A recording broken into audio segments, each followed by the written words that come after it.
Good morning, kids. This is Rohit sir here, and today we'll be going through our first lesson, that is topic nutrition in plants. Okay, so we know every day in our life we are eating many kind of food. Basically, the major source of our diet consists of plants only. Like morning itself, you are going through chapati. The chapati is coming through wheat plant. You must be knowing. So now how plants are obtaining their nutrition? Means plants also require their source of energy. That's why how they are going to obtain, we'll be seeing in this lesson. So we'll be going through the first topic, that is nutrition in plants and why we are studying it. Food is the most important and basic thing for life. Carbohydrates, proteins, fats, vitamins and minerals are the components of our food. You have already studied in 6th standard that without food, human beings cannot survive. Even animals cannot survive. Everybody requires actually the food for their growth and development. And you have already learnt about carbohydrates, proteins, fats, vitamins and minerals. Carbohydrates basically comes from potatoes as well as the sugar substances. Proteins comes from your pulses, as well as animal source was also there, which you have studied, that is actually eggs and meat and milk. Fats basically come from your oil as well as ghee and daldas and all. Vitamins and minerals are basically consisting in every fruit and vegetable. तो हम लोगों ने ये food तो बहुत ज़रूरी है, सभी को मालूम ही है, हमने पढ़ा था फूड एक्चुअल में. तो फूड में से ही हमें कार्बोहाइड्रेट भी मिलता है, प्रोटीन भी मिलता है, फैट मिलता है, विटामिन और मिनरल मिलता है. कार्बोहाइड्रेट हमें बेसिकली पोटैटो और शुगर से मिलता है, प्रोटीन हमें दाल से मिलते हैं, फैट्स हमें डालडा और ऑयल से मिलता है. ऑयल आपको मालूम ही है, पौधों से मिलता है. विटामिन और मिनरल ज़्यादातर सभी सब्जियों में भी और फलों में भी होती हैं. These components are necessary for all living beings. All plants and animals require food for their growth and getting energy. तो हम लोग ऑलरेडी ये जो सारे कंपोनेंट्स हैं इन्हें अपने डाइट में फॉलो करते ही करते हैं. जैसे सुबह ही आप स्कूल जाने के पहले आपके घर में चपाती या बिस्किट दी जाती है, जो एक कार्बोहाइड्रेट सोर्स है. अगर वो आपको नहीं मिले तो आप आराम से पूरा दिन नहीं कर पाओगे, आप डल हो जाओगे, आपको बॉडी वीक लगेगी, एज वेल एज आप स्लीपी हो जाते हो. और इन्हें ज़्यादा खा लो तो भी आप सो जाते हो. इसीलिए ज़्यादा भी नहीं खाना है, कम भी नहीं खाना है. एक प्रॉपर डाइट हमारे लिए ज़रूरी है. ऐसे ही सभी जानवरों और पौधों को भी ग्रोथ और डेवलपमेंट के लिए एनर्जी की ज़रूरत होती है. The process of utilisation of food by an animal to obtain energy for growth and development is known as nutrition. You have already studied nutrition.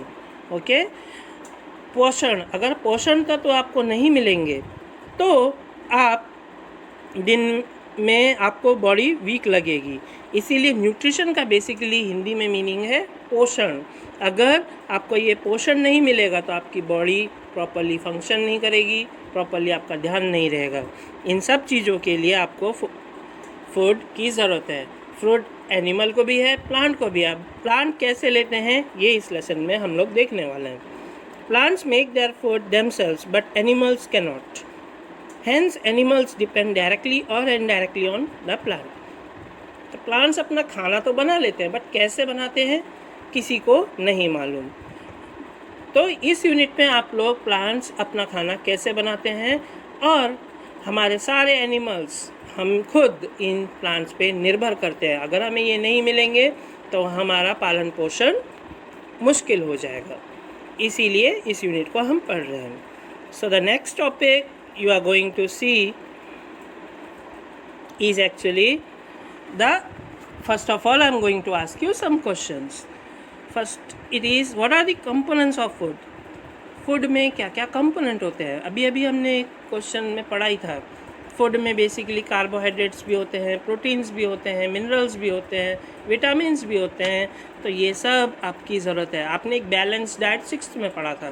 Balance diet में इसके साथ वाटर और रफेज भी था, remember. So components of food बोला जाएगा तो carbohydrate, protein, fat, vitamins और मिनरल्स रहेंगे. What is nutrition? The process of utilization of food by a living organism to obtain energy is called nutrition. तो जो यूटिलाइजेशन है, जो हमने पोषण तत्व ली है, उनको हमारा शरीर कैसे यूज़ करता है ताकि वो हमें बल दे सके, एनर्जी दे सके, इसको हम लोग न्यूट्रिशन कहते हैं. Why is need of nutrition? Nutrition की क्या ज़रूरत है? अगर हम नहीं ले तो कोई फ़र्क नहीं पड़ेगा, बहुत फ़र्क पड़ेगा. आपको बेसिकली एनर्जी ही नहीं मिलेगी. एनिमल्स जो है वो अपना खाना खुद नहीं बना सकते, तो इसीलिए उन्हें न्यूट्रिशन की ज़रूरत है. Animals do not make their food themselves, which plants do. Animals eat plants or plant eating animals. Hence, animals are directly or indirectly depend on plants. जैसे एनिमल्स जितने भी हैं वो प्लांट्स तो खाते ही हैं, और कुछ जानवर होते हैं जो प्लांट्स नहीं खाते, वो दूसरे जानवर खाते हैं. बट दूसरे जानवर अगर ग्रो ही नहीं करेंगे तो उनका खाना अपने आप बंद हो जाएगा. जैसे आप एक जंगल में जाओ तो हिरन भी होता है, डियर बेसिकली प्लांट्स को ही खाता है, हर्बीवोरस एनिमल है. और शेर कभी प्लांट खाता नहीं, बट वो डियर को खाता है. बट डियर को खाना नहीं मिलेगा तो डियर कम हो जाएंगे और शेर को भी खाना नहीं मिलेगा. इसीलिए न्यूट्रिशन की ज़रूरत है. इसीलिए हम डायरेक्टली या फिर इनडायरेक्टली प्लांट्स पे डिपेंड करते हैं. Now mode of nutrition in plants. So plants कैसे अपना खाना बनाते हैं? ऑटो, आजकल आपने देखा ही होगा, ऑटो वर्ड आपने कहीं जगह पे पढ़ा भी है. ऑटोमेटिक, ऑटो वहाँ पे भी आता है. ऑटो मतलब खुद से कैसे करना. सो प्लांट्स जो फॉलो करते हैं वो है autotrophic nutrition. Auto means self and trophos means nourishment. Plants are called autotroph because they make their food themselves. The making of food for themselves is called the autotrophic nutrition. Autotrophic nutrition is found in green plants. So auto का मतलब तो समझ में आ गया, खुद से, और ट्रोफोस का मतलब है पोषण. पोषण कैसे? खुद से पोषण. आप अपना खुद से पोषण कर सकते हैं? नहीं, आपको दूसरे जीवित वस्तुओं जैसे प्लांट या एनिमल पे निर्भर होना पड़ता है, तो आप ऑटोट्रॉफिक नहीं हो. बट प्लांट तो हम लोग एक बीज लगा देते हैं, वो अपने आप ग्रो करता है, अपने आप बड़ा होता है. वो कैसे अपना पोषण करते हैं, इस यूनिट में मेन तो हम यही पढ़ने वाले हैं. सो प्लांट्स को हम लोग ऑटोट्रॉफिक कहते हैं क्योंकि वो अपना खाना खुद बना लेते हैं. देमसेल्व्स का मतलब खुद. ऑटोट्रॉफिक न्यूट्रिशन जो है वो ग्रीन प्लांट्स में पाया जाता है. ज़्यादातर हरे भरे प्लांट्स में ही ऑटोट्रॉफिक होता है. प्लांट्स भी कई तरह के होते हैं. कुछ इंसेक्टिवोरस होते हैं, कुछ मतलब कीड़ों को पकड़ के खा लेते हैं. वो कैसे पकड़ के खाते हैं वो हम इस यूनिट में देखेंगे. अगला टॉपिक है आपका हेट्रोट्रॉफिक न्यूट्रिशन. अब हेट्रोट्रॉफिक न्यूट्रिशन का मतलब क्या है? The word heterotrophic is the combination of two words, that is hetero plus trophos. Hetero means others and trophos means nourishment. Heterotrophic, इसमें दो अक्षर आते हैं, जैसे hetero as well as trophic. Okay, trophos. तो हेट्रो का मतलब दूसरों पे और ट्रोफोस का मतलब पोषण.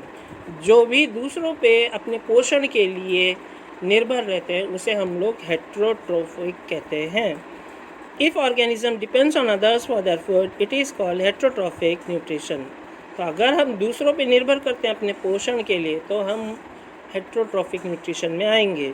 एनिमल्स जो हैं अपना खाना खुद से नहीं बना सकते, इसीलिए वो हेट्रोट्रॉफ्स है. Animals cannot make their food themselves, they depend for food upon plants. Therefore, nutrition in plants is called heterotrophic nutrition. Animals are known as heterotrophs.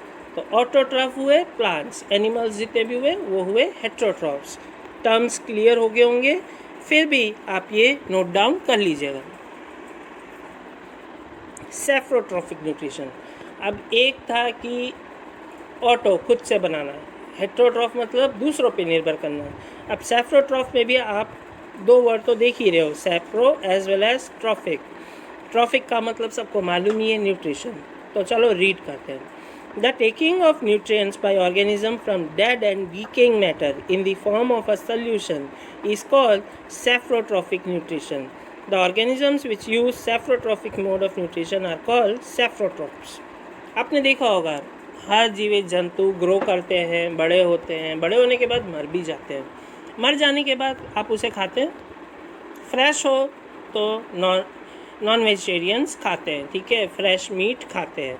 But जब पूरा सड़ जाए, बदबू मारे, कई बार आप लोग देखते होंगे रास्ते में कोई जानवर की मृत्यु हो गई हो तो वो सड़ना शुरू करते हैं, उनकी आवाज़ जो है डिफरेंट, स्मेल जो है डिफरेंट आनी शुरू हो जाती है। ऐसी चीज़ों को जो खाते हैं उन्हें हम लोग सैफ्रोट्रॉप्स कहते हैं। मतलब वो डेड और डीकेइंग मैटर होता है, मरे हुए और सड़े हुए होते हैं, उन चीज़ों को खाने वालों को हम लोग सैफ्रोट्रॉप्स कहते हैं। कई बार आपने देखा ही होगा, आपकी अलमारी जो लकड़ी की बनी हो ना, तो उसमें आपके फंगाई ग्रो करते हैं, मशरूम जैसा ग्रो करता है। वो कहाँ से आ जाता है? आपने तो कुछ किया ही नहीं होता। एक्चुअल में लकड़ी जब सड़ जाती है और मर रही होती है, तब वहाँ पे ये जीवित जंतु जो हवा में प्रेजेंट है वो उस पर ग्रो करना शुरू करते हैं। ऐसे ही अगर आप ब्रेड को बाहर रख दो, 2 दिन आपने बाहर रखा, तो आप देखते होगे ब्रेड के ऊपर एक सफ़ेद लेयर बन जाती है। वो क्या मैंने हिला के डाली होती है? नहीं, ना ही आपने डाली होती है। तो आई कहाँ से? वो हवा में प्रेजेंट माइक्रो ऑर्गेनिजम्स उसमें बैठ जाते हैं और उसमें ग्रो करना शुरू कर देते हैं। तो वो उसको खाते हैं और धीरे धीरे वो काला हो जाता है। तो यही सैफ्रोट्रॉफिक मोड ऑफ न्यूट्रिशन है। जब आप यीस्ट डालते हो उसमें ब्रेड बन जाता है, बट ब्रेड डालने के बाद वो सड़ना जब शुरू होता है तो फंगाई उस पर ग्रो करते हैं। तो हमारा अगला टॉपिक है, इसमें अब हम दोबारा से हमने टर्म्स देखे हैं, ठीक है, हेट्रोट्रॉफ देखे, ऑटोट्रॉफ देखे, सैफ्रोट्रॉफ देखे। तो इनके बारे में हम लोग अभी पढ़ेंगे और क्वेश्चंस में आपको पूछने वाला हूँ। What is autotroph? आप बोलोगे autotrophs is the organisms which can prepare their own food. तो यही आपके आंसर्स में दिया हुआ है। Organism that make their food themselves are called autotrophs. दूसरा है, what is autotrophic mode of nutrition? The mode of nutrition in which organism makes its own food is called autotrophic mode of nutrition. मतलब वो दूसरों पे निर्भर नहीं करते, अपना खाना खुद बनाते हैं। तीसरा है, give some examples of autotrophs. Basically आप सारे प्लांट्स को इसमें डाल सकते हो, हरे प्लांट्स को, green, all green plants such as grass, mango, bougainvillea, etc. are the examples of autotrophs. तो ये सारे क्वेश्चन एंड आंसर्स आपको अपने नोटबुक में नोट डाउन कर लेने हैं। What is heterotrophic mode of nutrition? Autotroph तो हो गया, मतलब खुद से बना के खुद खाना और खुद एनर्जी लेना। हेट्रोट्रॉफिक मोड ऑफ न्यूट्रिशन किसे कहते हैं? जो दूसरों पे निर्भर करे। हेट्रो का मतलब अदर्स।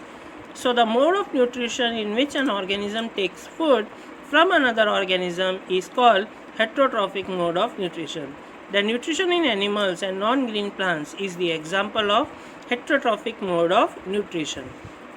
So जितना भी mode of nutrition होता है जिसमें organism खाना जो है दूसरे organism से ले रहा होता है, उसे हम heterotrophic mode of nutrition कहते हैं।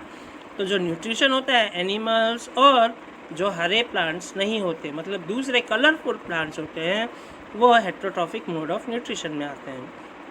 Examples, next question is give examples of heterotrophs. अब एग्जाम्पल ऑफ हेट्रोट्रॉफ, जो खुद से खाना नहीं बनाते, हम खुद हैं उसमें एग्जाम्पल, तो आप बाकी भी सोच ही सकते हैं। Animals and non green plants are the examples of heterotrophs.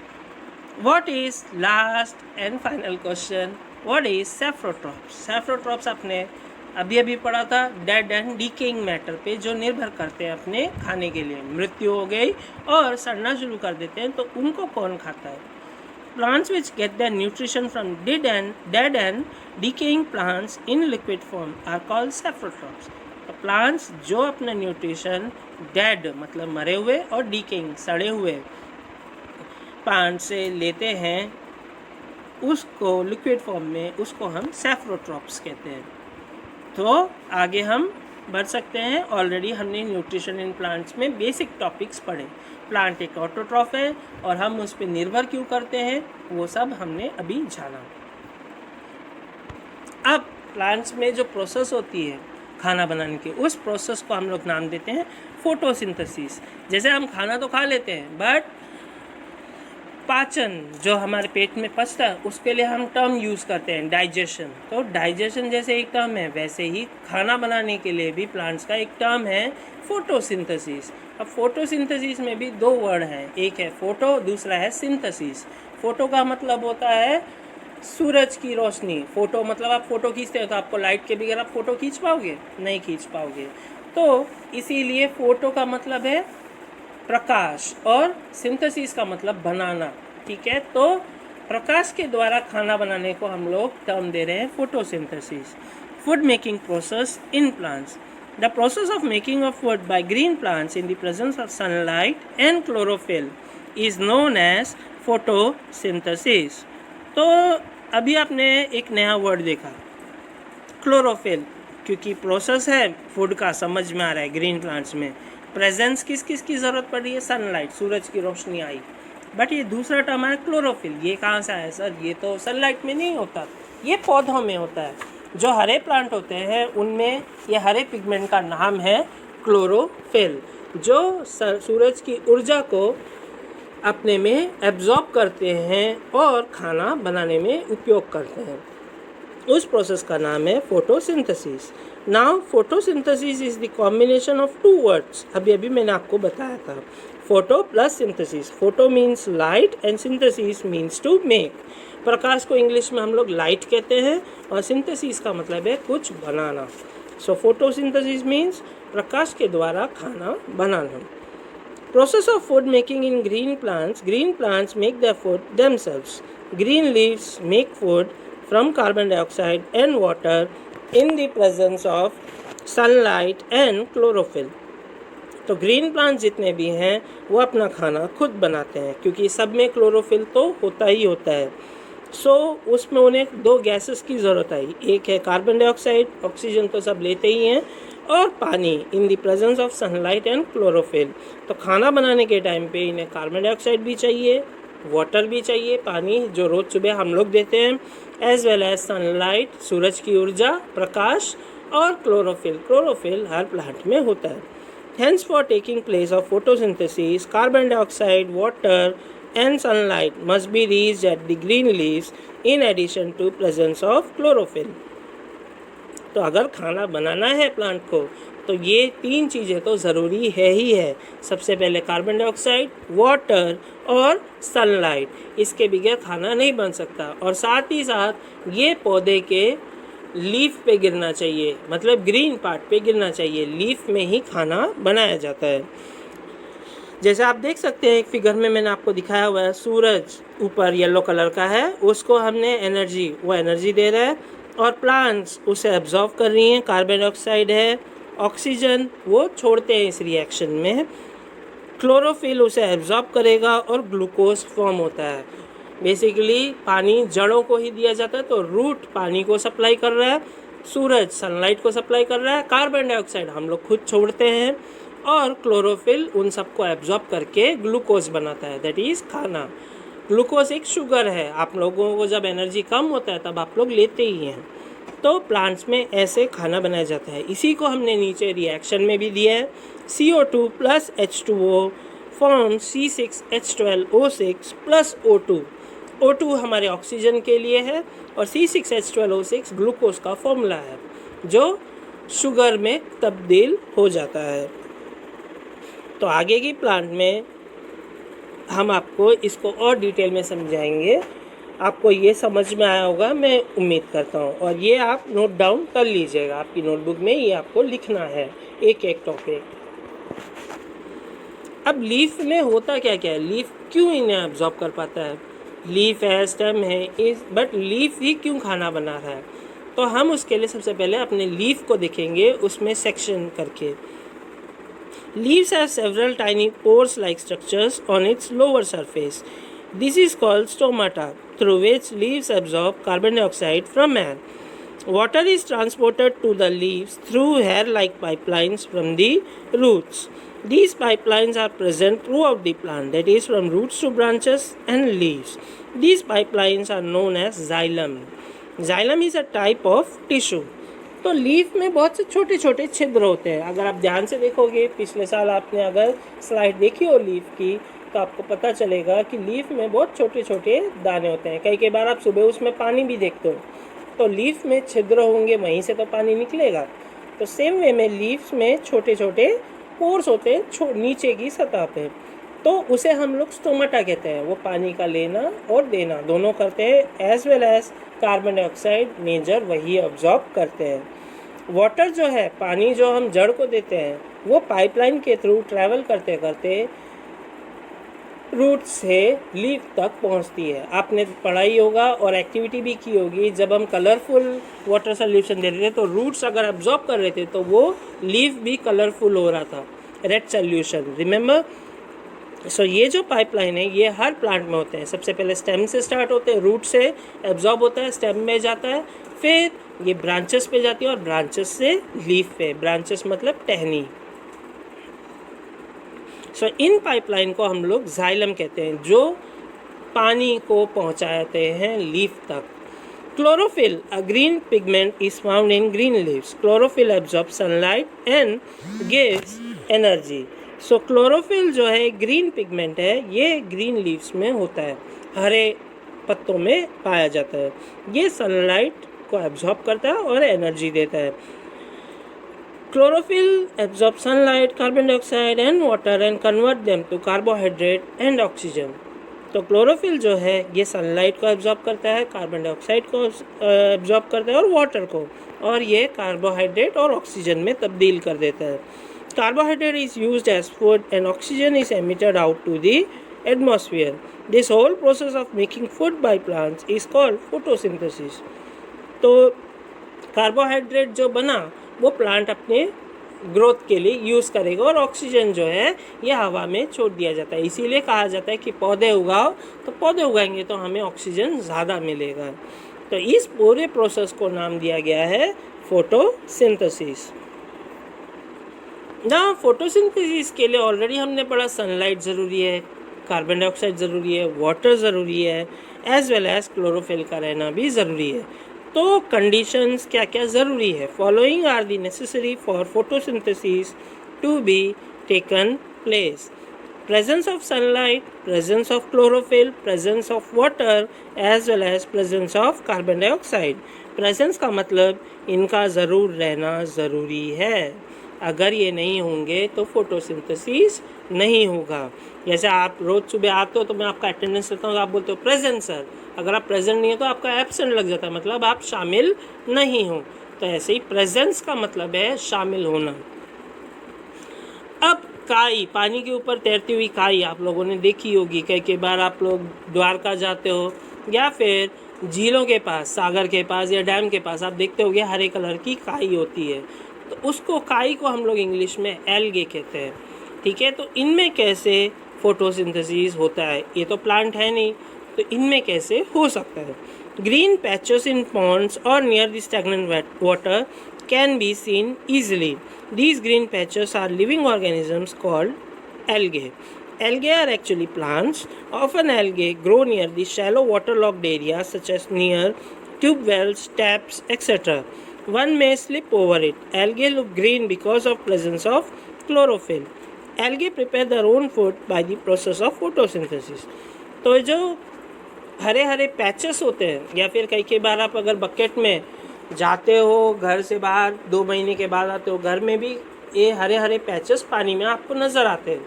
ये रुके हुए पानी में ही फॉर्म होते हैं, बहते हुए पानी में ये फॉर्म नहीं हो सकते क्योंकि ये बह जाएंगे। तो ये ग्रीन पैचेस को हम लोग एल्गे कहते हैं। ये बेसिकली प्लांट ही होते हैं और ये ज़्यादातर छोटे तालाबों में और ट्यूब वेल्स में नज़र आते हैं, कुओं के बाजू में। और इसके ऊपर अगर आप पाँव रखो तो आप स्लिप भी होते हो, तो इसीलिए आपको बहुत ध्यान रखना होता है। और ये हरे इसलिए नजर आते हैं क्योंकि इनमें भी क्लोरोफिल प्रेजेंट है। तो फोटोसिंथेसिस इन एल्गे वो पानी में ही है, तो पानी तो उन्हें मिलेगा ही। कार्बन डाइऑक्साइड नेचर से मिल रहा है, क्लोरोफिल प्रेजेंट है, तो इसमें भी फोटोसिंथेसिस इसीलिए पॉसिबल है। अगला, अब हम लास्ट क्वेश्चंस पे जाएंगे फोटोसिंथेसिस से रिगार्डिंग। अभी हमने फोटोसिंथेसिस पढ़ा, उसमें क्या क्या ज़रूरत है, और क्लोरोफिल नए टर्म्स हमने पढ़े। So what is photosynthesis? The process of making food in green plants in the presence of sunlight is known as photosynthesis. तो हरे प्लांट्स में सनलाइट के प्रेजेंस में जब खाना बनाया जाएगा उसे हम लोग फोटोसिंथेसिस कहेंगे। What are the essential factors for the photosynthesis? This is the next question. So essential factor जो ज़रूरत है, जैसे क्लास में आए तो ज़रूरत की क्या क्या चीज़ें, पेन, नोटबुक, टेक्स्ट बुक और टीचर, इसके बगैर आप पढ़ोगे नहीं। ऐसे ही आपको फोटोसिंथेसिस के लिए भी कुछ कुछ चीज़ें ज़रूरी है, वह है carbon dioxide, water, chlorophyll and sunlight. ये सब एसेंशियल है, मतलब बहुत ज़रूरी। ऐसे ही नेक्स्ट है question, what is chlorophyll? Chlorophyll is the green pigment present in green leaves. So जो हरा पिगमेंट होता है लीव्स के अंदर, उसे हम लोग क्लोरोफिल कहते हैं। सिंपल इंग्लिश में chlorophyll is the green pigment present in green leaves. Why do leaves look green? तो पत्ते जो हरे क्यों दिखते हैं? पत्तों में ये हरा पिगमेंट होता है क्लोरोफिल। अभी आप तुरंत बोलोगे कि सर हरा पिगमेंट है तो हरा ही दिखेगा ना, अगर मैंने हरे स्केच पेन से लिखा है तो हरा ही दिखेगा। तो सेम वे में leaves look green because of presence of chlorophyll which is a green pigment. What is the function of chlorophyll? अब क्लोरोफिल का फंक्शन, इसकी ज़रूरत क्यों है? Chlorophyll absorbs the sunlight for photosynthesis. तो क्लोरोफिल सूरज के लाइट को एब्जॉर्ब करता है, इसी उसका ये फंक्शन है फोटोसिंथेसिस में। So chlorophyll absorbs the sunlight for photosynthesis. अगला क्वेश्चन है, what are the final products made after photosynthesis? Glucose and oxygen are the final products after photosynthesis. जैसे मैं अगर आपको बोर्ड पे कुछ पढ़ाता हूँ और आप समझ लेते हो तो आप बाद में बोलते हो सर हम खुद से कर लेंगे, तो क्वेश्चन आप खुद ही कर लेते हो, तो वो फाइनल रिजल्ट है, आपने सीखा होता है। तो इसमें भी फाइनल प्रोडक्ट क्या बना? इसमें ग्लूकोज बना था और ऑक्सीजन बना था। तो glucose and oxygen are the final products. What are stomata?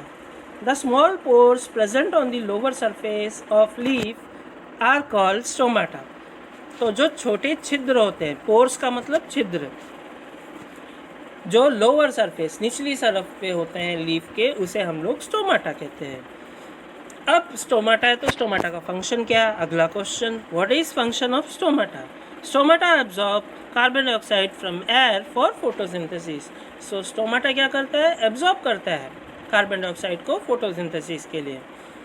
अब लास्ट में इन सब के बाद अल्टीमेट सोर्स ऑफ एनर्जी, सबसे जो फाइनली जिसके बगैर ये खाना बनना पॉसिबल ही नहीं है, अल्टीमेट मतलब अंत, एनर्जी के लिए क्या ज़रूरी है? तो सन नहीं होगा तो हमें एनर्जी नहीं मिलेगी। तो sun is the ultimate source of energy.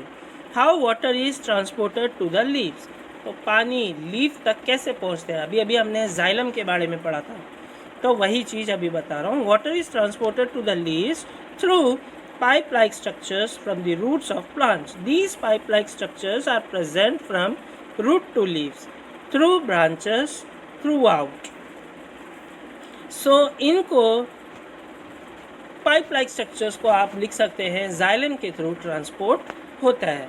इसके बाद हम अगला टॉपिक पे जा रहे हैं, that is synthesis of plants other than carbohydrate. Okay, अब प्लांट फूड का सिंथेसिस कार्बोहाइड्रेट के सिवाय किस किस से हो सकता है?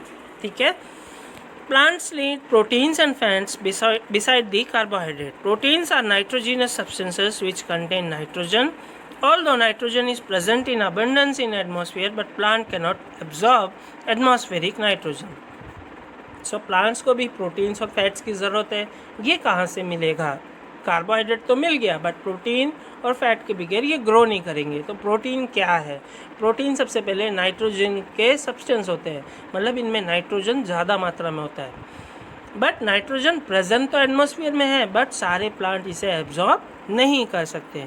सो plants get nitrogen from soil, मतलब मिट्टी से इन्हें नाइट्रोजन मिलता है।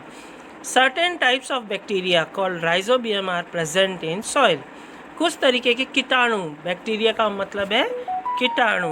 ओके, सो बैक्टीरिया जो है उसमें एक बैक्टीरिया का नाम दिया गया है राइजोबियम। ये प्रेजेंट होते हैं मिट्टी में। ये क्या करते हैं? They convert gaseous nitrogen into usable form and release it into the soil. तो ये गैसियस नाइट्रोजन को यूजेबल फॉर्म में करते हैं और रिलीज कर देते हैं सॉइल में। Plants absorb these soluble forms of nitrogen along with water and other minerals through their roots. So plants इन सबको एब्जॉर्ब करते हैं अपने रूट के थ्रू. रूट का मतलब आपको मालूम ही है, जड़. ठीक है, तो जड़ से ये लोग वाटर भी लेते हैं, मिनरल्स भी लेते हैं और नाइट्रोजन भी लेते हैं.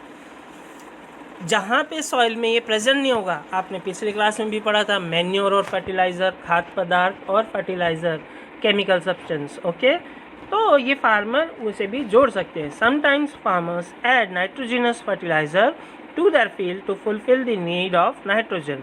In this way, plant get fulfillment of nitrogen along with other nutrients. After the fulfillment of all nutrients, plants synthesize proteins and fats. तो फार्मर क्या करेंगे, किसान सब ये नाइट्रोजिनस सब्सटेंसेस को ऐड करते हैं, या तो फिर खाद के रूप में कर देते हैं या फिर फर्टिलाइज़र के रूप में. और प्लांट्स को जब ये मिल जाता है तो वो प्रोटीन और फैट्स को भी बनाते हैं. अगेन कुछ क्वेश्चन मैंने इसमें वापस से दिए हुए हैं, आप इसे रीड भी करोगे और लिखोगे भी. What are the nutrients other than carbohydrates which are required by plants. Carbohydrate को छोड़ के क्या क्या पोषण चाहिए प्लांट को, तो उसका आंसर आपको मालूम ही है, प्रोटीन और fats.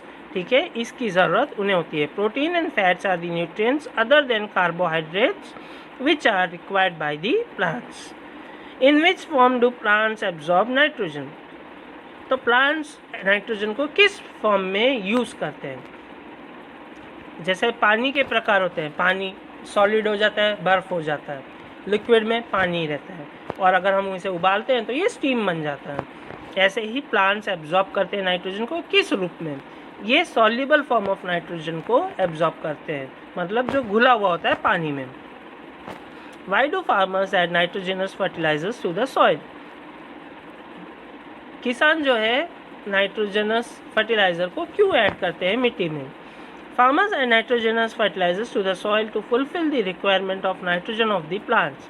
Nitrogen is necessary to synthesise proteins. So farmer इसे इसीलिए डालते हैं ताकि जो प्लांट की नाइट्रोजन की रिक्वायरमेंट है वो पूरी हो जाए, क्योंकि प्रोटीन बनाने के लिए प्लांट को नाइट्रोजन की सख्त ज़रूरत है. Which microorganism helps to provide nitrogen to the plants. तो कौन सा माइक्रो ऑर्गेनिज्म है, कौन सा बैक्टीरिया, कीटाणु हमने पढ़ा था ज़रूरी है नाइट्रोजन प्रोवाइड करने के लिए प्लांट्स को.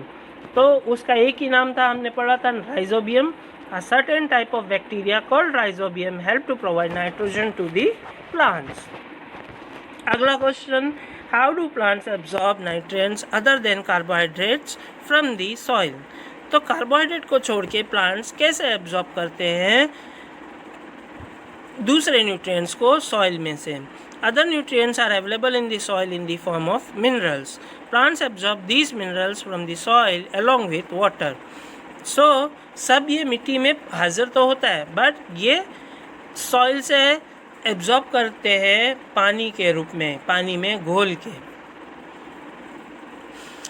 Last, again, modes of nutrition in non-green plants. Heterotrophic mode of nutrition in plants. So some plants do not have chlorophyll. तो कुछ plants में chlorophyll होता ही नहीं है, तो वो कैसे खाना बनाएंगे. Hence they cannot synthesize their food by themselves. Such plants are called as non-green plants. They depend on other organisms for food. Such plants use the heterotrophic mode of nutrition. Some of them are parasite. कुछ में तो ये chlorophyll है ही नहीं, तो ये कैसे. Okay kids, this video will be explain in the later one. So for studying today's topic, thank you again, and note down these all the points in your notebook. Thank you kids.